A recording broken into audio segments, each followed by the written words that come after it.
ये जो सावरकर की बात कर रहे हैं, ये भगत सिंह को नहीं मानेंगे। आज तक शहीद का दर्जा नहीं दिया। सबको मानते हैं। आजाद हिंद फौज का विरोध करने वाला सावरकर ही है। कभी अगर मेरे घर पे ईडी आई और मैं पकड़ा गया तो भेजा तो सही किया ना भाई। अरे भाई तुम्हारी सरकार थी 70 साल से, तुमने भी ईडी भेजना था। तुमने सिर्फ अडानी का नाम ले लिया है। जब आप और में घुसते कुछ भी शब्द बोलो, ठीक है ना, तो इनके मिर्ची लग जाती है। और इन पे कोई भी एक शब्द बोल दो तो कि हाहाकार मचा देते हैं। वर्तमान सरकार से पूछूंगा या कांग्रेस से पूछूंगा। कांग्रेस ने क्या किया? नेहरू ने अपने को जो है वो भारत रत्न पुरस्कार दिया सन 1955 में। इंदिरा गांधी ने इंदिरा गांधी ने सावरकर जैसे क्रांतिकारी को आरोप लगाना बहुत बड़ा देशद्रोह है। नहीं मानेंगे।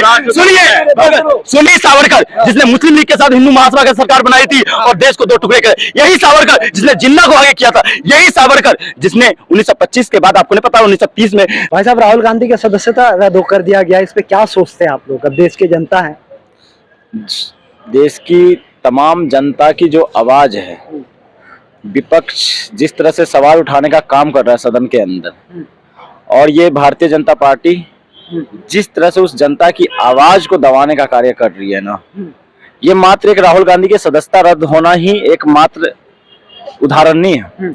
उदाहरण ये है, उससे पहले भारतीय जनता पार्टी की सरकार ने उनकी माइक को म्यूट कर दिया जाता था जब सदन में अपनी आवाज उठाते थे। संजय सिंह जब सवाल उठाते थे तो उनको सदन के बाहर निष्कासन कर दिया जाता था। जब तमाम विपक्ष के नेता सदन के अंदर अपने सवाल उठाते थे और वो ईडी का घेराव करने के लिए जब बाहर जा रहे थे, तो बाहर आजाद भारत में पहली बार हुआ कि भारत संसद भवन के बाहर 2000 पुलिसकर्मियों को लगा दिया जाता विपक्षी नेता को गिरफ्तार करने के लिए। आज आपको नहीं पता है कि भारतीय जनता पार्टी किस तरह से 2024 की चुनाव को लेकर डरी हुई है विपक्ष के नेताओं के साथ, विपक्ष के तमाम पार्टियों के साथ। विपक्ष जिस तरह से निरंतर हर राज्य, हर प्रदेश में जाकर अपनी जो आवाज है और जनता की आवाज है उसको रखने का कार्य कर रहा है, वहां से कहीं ना कहीं भारतीय जनता पार्टी डर गई है। गलत करेंगे तो सजा तो मिलेगी ना भाई साहब। सुनिए, गलत करेंगे, मैं बिल्कुल कहा गलत करेंगे उसके साथ सजा होनी चाहिए। जिस पुण्येश मोदी ने मानहानि का केस दायर करा, उसी पुण्येश मोदी पर सूरत में कपड़ा उद्यमी कई संगीन आरोप लगा चुके। अच्छा। वहां के कई उद्यमियों ने उस पुण्येश मोदी पर कई आरोप लगा दिए। लेकिन सूरत का जो निचली अदालत है वो क्यों नहीं कार्रवाई कर रही थी? और सुनिए, जब सेशन कोर्ट का जज ये कार्रवाई नहीं सुना पाया तो आपने ट्रांसफर कर दिया। और कर्नाटक के चुनाव में जब आपको हार दिख रही है, कर्नाटक के चुनाव में जब आपको हार दिख रही है और आपने तमाम बयान दर्ज करवाए वहां के कर्नाटक प्रदेश अध्यक्ष, आपने राहुल गांधी के ऊपर क्या बयान दर्ज करवाया? क्या आपने क्या बोला? नपुंसक है। लेकिन जब देश की जनता ने ये कहा कि आरएसएस और संघ में जितने संघ प्रचारक है वो सारे तो बिना शादीशुदा ही होते हैं, तो आपको जब उल्टा बयान पड़ गया तो आपका एक प्रज्ञा ठाकुर आ जाती है। प्रज्ञा ठाकुर कहती है राहुल गांधी देशभक्त नहीं हो सकता क्योंकि विदेशी माँ का बेटा है। और वही प्रज्ञा ठाकुर जिसके ऊपर 2008 के मालेगांव का आरोप लगा हुआ है। अच्छा। और उसके आरोप में जेल गई है। वही प्रज्ञा ठाकुर 2008 के मुंबई अटैक हेमंत करकरे जो शहीद हुए थे, जिसपे पूरा देश गर्व महसूस करता है और मान सम्मान करता है, उसको एकमात्र पूरे देश में एकमात्र जो सांसद हो जिसने गाली देने का काम करी। आप इसको देशभक्त कहते हो? जो धार्मिक उन्माद फैलाता है उसको देशभक्त कहोगे? जो जातीय उन्माद फैलाता है उसको देशभक्त हो? आज प्रदेश में भारतीय जनता पार्टी जहां महाराष्ट्र को कर्नाटक से लड़ाने का काम करता है, कर्नाटक को तमिलनाडु से लड़ाना, हार से बौखला गई बीजेपी माना जाए ये, और इसलिए सदस्यता रद्द कर दी गई। उन्होंने देखा जनता किस तरह से जागरूक हो रहा है, किस तरह से छात्र विश्वविद्यालय के अंदर जागरूक हो गए, किस तरह से बुनियादी समस्याओं का सवाल उठाया जा रहा है, किस तरह से रोजगार का सवाल उठाया जा रहा है, किस तरह से आर्थिक व्यवस्था को लेकर गौतम अडानी को लेकर जेपीसी की मांग कर रहे हैं विपक्ष के नेता। अगर जेपीसी की मांग हो रही है वहां पे, तो आप ये बताइए, तो आप अडानी के ऊपर तो कुछ नहीं जेपीसी को ले जा रहा। विनोद अडानी के अकाउंट में उनके कंपनी में 20,000 रुपए ट्रांसफर हो जाता है मॉरिशस के अंदर और दुबई के अंदर। जब विपक्ष सवाल उठाती है तो आप कहीं इधर से ले जाएंगे, कहीं विदेशी बात ले आएंगे। भाई साहब, किसी को ठेस पहुंचा अगर तो माफी मांग लेने से क्या दिक्कत था? कोर्ट ने जब ये कोई सावरकर का औलाद है जो माफी मांग लेगा? वही सावरकर जिसने मुस्लिम लीग के साथ हिंदू महासभा की सरकार बनाई थी और देश को 2 टुकड़े करे, यही सावरकर जिसने जिन्ना को आगे किया था, यही सावरकर जिसने 1925 के बाद, आपको नहीं पता 1930 में जब 26 नवंबर 1930 को भारतीय तिरंगा हाथ लेने से मना कर दिया था और कहा था मैं इस देश में जब तक जीवित रहूंगा, जब तक भारत का तिरंगा हाथ में नहीं लूंगा और देश की तिरंगा का अपमान करने का काम करता, आप उसको कहते हो वीर सावरकर, वही सावरकर जो अंग्रेजों का मुखमरी करने का काम करता था, वही सावरकर जो आजाद हिंद फौज का विरोध किया था। कभी भी तिरंगे का अपमान नहीं किया। किस किताब से पढ़ के आए हो, कहां से पढ़ के आए हो? सावरकर ने तिरंगे का अपमान कहने नहीं किया, सावरकर ने संघीय कार्यालय पे, सुनिए, संघीय कार्यालय अभी भी तिरंगे का अपमान नहीं किया है। संघीय कार्यालय पे, संघीय कार्यालय पे, संघीय कार्यालय पे 2014 तक, सुनिए, 70 साल लगे उन्हें तिरंगा फहराने में। 70, जब देश की जनता ने सवाल उठाया कि संघीय कार्यालय में तिरंगा क्यों नहीं फहराया जाता है, तो उन्होंने मजबूरी मांगे। आज सावरकर ने तिरंगे का अपमान किया। ये जो है, जो क्या कह रहे हैं? आरएसएस का कौन सा, नहीं बताओ ना आरएसएस का, तो आप बताओ ना आरएसएस कौन होता है जो भी अब आजादी टाइम में लड़ा था? आजादी के टाइम में सावरकर लड़े थे। लड़े थे, सावरकर अपनी कलम से लड़े थे, साहित्य से लड़े थे। तभी गांधी को गोली मारी गई थी। वो गोली क्यों मारी?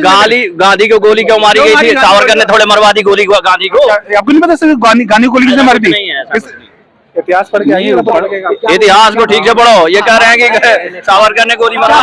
सुनिए, देखिए, लड़ रहे थे, सावरकर लड़े थे और सावरकर लड़े थे, उनकी गोद में, अंग्रेजों की गोद में जाके बैठ के सावरकर लड़े थे। आपको सावरकर का इतिहास नहीं पता है? सावरकर को हमेशा उसका रिजल्ट मिला।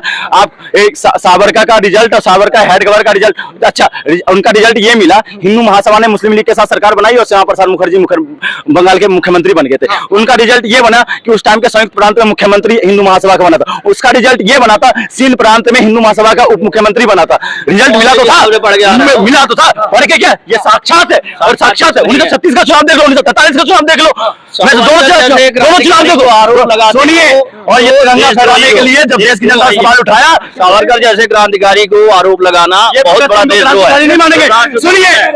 सुनिए, मुझे देशद्रोह कह दे, मैं लेने को तैयार। मुझे अर्बन नक्सल कहेंगे तो मेरी भावना हाथ नहीं होते। जब मैं विश्वविद्यालय में शिक्षण संस्थान की बात करूंगा, मैं शिक्षा की बात करूंगा, शिक्षा योग्यता की बात करूंगा, रोजगार की बात, मुझे देश विरोधी की कोई दिक्कत नहीं ये, लेकिन बुनियादी मुद्दा है ये। और ये जो सावरकर की बात कर रहे हैं, ये भगत सिंह को नहीं मानेंगे। आज तक शहीद का दर्जा नहीं दिया। सबको मानते हैं। आजाद हिंद फौज का विरोध करने वाला सावरकर ही है। कभी सावरकर ही है, सावरकर ही है, सावरकर ही है। कोई हिंदू महासभा है, आजाद हिंद फौज का विरोध किया था। झूठी बात है, किताब में है ये सारी किताब में। ये साक्षात दर्शन, साक्षात दृश्य अपने देश ने देखा है। भगत सिंह, सुखदेव, राजगुरु जिसने फांसी दी, उनको गाली देने का, उनको शहीद का अभी तक दर्जा। अच्छा, आपकी सरकार आई थी, आप शहीद का दर्जा तो दे देते कम से कम। सुनिए, राहुल गांधी प्रधानमंत्री अब कैसे बनेंगे? सपना तो खत्म, क्योंकि वो तो चुनाव ही नहीं लड़ सकते। सुनिए, अभी सुनिए, सदस्यता रद्द हुई है। सदस्यता आपने सुनिए, लोगों के अंगूठे की ताकत को नहीं दबा सकते हो। लोग अंगूठे की ताकत के माध्यम से, वोट के माध्यम से 2024 में भारतीय जनता पार्टी को मुंह तोड़ जवाब देगी। और 30 दिन का जो चैलेंज। अच्छा, मोदी बनाम कौन? मोदी बनाम कौन? आपको देखा नहीं मोदी बनाम कौन? हैदराबाद के अंदर तमाम विपक्षी नेता इकट्ठा हो गया, कहना मोदी बनाम कौन। कोलकाता के अंदर इकट्ठा हो गए, मोदी बनाम कौन कह रहे हो। और आप विधायक और सांसदों को खरीद कर ये नहीं कह सकते कि लोकतंत्र जीवित है। आप विधायक और मंत्रियों को, मुख्यमंत्रियों को खरीद कर ये नहीं कह सकते देश की जनता ने मुझे अंग्रेज बहुमत दिया। के शासन में क्या लोकतंत्र जीवित था? इसका जवाब दो हमें। लोकतंत्र जीवित था कांग्रेस? बिल्कुल लोकतंत्र जीवित था, तभी तो हम और आप आंदोलन कर पा रहे थे। आज आंदोलन करने की भी आजादी नहीं मिली। सुनिए, इमरजेंसी में हुई, सुनिए, जिस कांग्रेस की जब ये इमरजेंसी लगाई थी तब क्या हुआ था? सुनिए, लोकतंत्र जीवित था उस समय। सुनिए, उसका खमियाजा कांग्रेस को मिला या नहीं मिला? उसका खमियाजा कांग्रेस को भुगतना पड़ा, नहीं भुगतना पड़ा? मैं वर्तमान सरकार से पूछूंगा या कांग्रेस से पूछूंगा? कांग्रेस ने क्या किया? नेहरू ने अपने को जो है वो भारत रत्न पुरस्कार दिया सन 1955 में। इंदिरा गांधी ने, सुनो, इंदिरा गांधी ने 1991 में अपने को भारत रत्न पुरस्कार। नेहरू की बात सुनो, और उस नेहरू की बात प्रधानमंत्री भीमराव, पढ़े लिखे आदमी, पढ़े लिखे व्यक्ति, भीमराव अम्बेडकर, सुनो, टिप्पणी करो, कुछ भी शब्द बोलो, ठीक है ना, तो इनके मिर्ची लग जाती है। और इन पे कोई भी एक शब्द बोल दो तो ये हाहाकार मचा देते हैं। अदानी पे कुछ बोलना नहीं चाहते, युवा बेरोजगार है, नौकरी है नहीं, तो महंगाई है, उसमें कुछ भी बोल जाते हैं। अरे राहुल गांधी के पढ़े लिखे व्यक्ति हैं, ऐसे नहीं बिल्कुल भी। उन पे एक भी उंगली उठती है तो बड़े सवाल खड़े कर देते हैं। क्या माना जाए, क्या माना जाए? राजनीति क्या पूछना है, सारा देश पूछना चाह रहा है, सारा कैसे नहीं, तेल वेल लगा लो, कुछ भी लगा लो, अडानी का क्या पूछना क्या चाहोगे? पूछना चाहेंगे? नहीं देखिए, आपने सिर्फ अडानी का नाम ले लिया है। जब आप बात करते नहीं आर्गुमेंट में घुसते हैं, अडानी नहीं, अडानी के बारे में जानते कुछ नहीं है। अरे भाई साहब सुनिए, इनका कहना है कि अडानी के बारे में पूछा सवाल, अडानी के बारे में मैं वही बोल रहा हूँ। ये व्हाट्सएप यूनिवर्सिटी में पढ़ के लोग आते हैं, ठीक है, और कुछ भी बोल जाते हैं, अडानी का नाम सुने, अडानी बोल देते हैं। क्या कह रहे हैं? व्हाट्सएप सुनो, में पढ़ के आया है। नहीं उनसे पूछ लो, मुझसे सवाल मत मैं बता रहा हूँ हिंडनबर्ग की रिपोर्ट आई कि ठीक है, उन्होंने जो रिपोर्ट दिया, ठीक है, उसके बाद भैया ऐसा है कि डाउनफॉल आई, उसके बाद अपर सर्किट मारी है उसकी सारे शेयर ने, देखो कितना रिकवर करके आई है। जब भी कोई भी, अगर हम कोई भी कंपनी की बात करते ना, तो कोई भी कंपनी का जो रिजल्ट आती है, जो कि उसका प्रॉफिट एंड लॉस देखी जाती है, या तो हम फिजिकल ईयर में देखते हैं 1 ईयर में, नहीं तो क्वार्टरली आती है। भैया 10 दिन में इन्होंने आके रिपोर्ट दे दिया। चलिए आपके हिसाब से ये राहुल गांधी के साथ ये सही हुआ गलत हुआ? राहुल गांधी के साथ बिल्कुल सही हुआ है भाई, आप जैसा बोलोगे वैसा आपको मिलेगा, पहला चीज है। अब भाई यही बात तो कह रहे हैं, कांग्रेस के कुछ नेता कह रहे हैं कि भाजपा में भी तो बहुत लोग कहते हैं उनपे क्यों नहीं हो रहा? अरे चलो ठीक है, अभी बोलते रहते हैं क्यों नहीं होता है, सब पे हो रहा है, पहला चीज है, सब पे हो रहा है, देखो सब पे हो रहा है, ये कह रहे हैं सब पे हो रहा है, ये कह रहे हैं सब पे हो रहा नहीं है। लोग किसी को सुप्रधान बोले, किसी के चरित्र पे उंगली उठाए, किसी के पूर्व प्रधानमंत्री पे उंगली उठाए, कोई फर्क नहीं पड़ता। जर्सी गाय बोले, कह रहे हैं सब पे हो रहा है। सही है, जर्सी गाय बोले, 50 करोड़ की गर्लफ्रेंड बोले, तो ये सब पे कुछ नहीं है। आप पूरी वुमेन कम्युनिटी को आपने डिफेम कर दिया, उससे कोई लीगल इम्प्लीकेशन नहीं होगा, उससे कोई लीगल। राहुल गांधी सिलेंडर 11.5 राहुल गांधी राजनीति की भेंट चढ़ गए, कैसे है? राजनीति के भेंट चढ़ गए। ये तो वक्त चला बताएगा ना, राजनीति कौन भेंट करा है, राजनीति के भेंट चढ़ गए। आप नहीं, आप बोलना चाह रहे हो, कोई भी बोलना चाह रहा है राहुल गांधी राजनीति के भेंट में चढ़ गए। कोई बोल रहा है कि भैया हम ईडी जबरदस्ती भेज रहे हैं, भाजपा वाले ने ईडी भेज दिया। भैया मैं सही हूँ, तुम मेरे घर पे भेजो ना ईडी यार। अगर मेरे घर पे ईडी आई और मैं पकड़ा गया, तो भेजा तो सही किया ना भाई। अरे भाई तुम्हारी सरकार थी 70 साल से, तुमने भी ईडी भेजना था। तुमने एक मिनट सर मैं बात कर रहा हूँ, आपका भी बात कर रहा हूँ, मैं आपका भी बात कर रहा हूँ, ठीक है। तो भैया ऐसा है कि जब आपकी सरकार थी 70 साल थी ना, आपने क्यों नहीं ईडी भेजा, ठीक है। आप बोलते हो कि भाई हम बेरोजगार हो रहे हैं। भैया हम क्या कर रहे हैं, हमने भैया एजुकेशन सिस्टम चेंज करने की कोशिश की, हमने भैया स्किल इंडिया लेके आया, ठीक है। चले गए भैया, भाग रहे हैं अब भैया भाग रहे हैं पूछने वाले। अब तो चलिए ये लोकतंत्र की बात कर रहे हैं, और भारत रत्न पुरस्कार नेहरू ने अपने आप को दिया, इंदिरा गांधी ने अपने आप को भारत रत्न लिया। सुन लो पहले सुन तो लो मेरी बात। कह रहे हैं कि अडानी पे मेरे भाषण से डरते थे, इसलिए मुझे सस्पेंड करवा दिया। ना ऐसा कुछ नहीं था, मैं बता रहा हूँ, ये लोग जो है दलितों के पहले से ही विरोधी हैं। भीमराव अंबेडकर को इन लोगों ने जो है कभी भारत रत्न पुरस्कार नहीं दिया। भीमराव अंबेडकर को जब बीपी सिंह की सरकार आई, इसका जवाब दीजिए। हाँ कह रहे हैं कि अडानी पे सवाल करने की वजह से सजा मिला मुझे। नहीं ऐसा कुछ नहीं है, डर है, ऐसा कुछ नहीं है। जब आदमी भ्रष्ट होता है या कोई गलती करता है तो अपने को छुपाने के लिए बहुत सी बात है, बहुत से बहाने बनाता है। डर है वो कह रहे हैं। हाँ? मोदी जी की आंखों में क्यों डर होगा? मोदी जी की आंखों में कोई डर नहीं है। इसने तो ये तो फैसला तो कोर्ट ने दिया है, कानून ने दिया है, कानून सख्त होनी चाहिए। जो हुआ अच्छा हुआ है। हम ये जरूर कहते हैं कि कानून को निष्पक्ष होना चाहिए। हम ये जरूर कहते हैं कि सत्ता के दबाव में कानून को नहीं काम करना चाहिए, लेकिन कानून ने अपना काम ठीक किया है।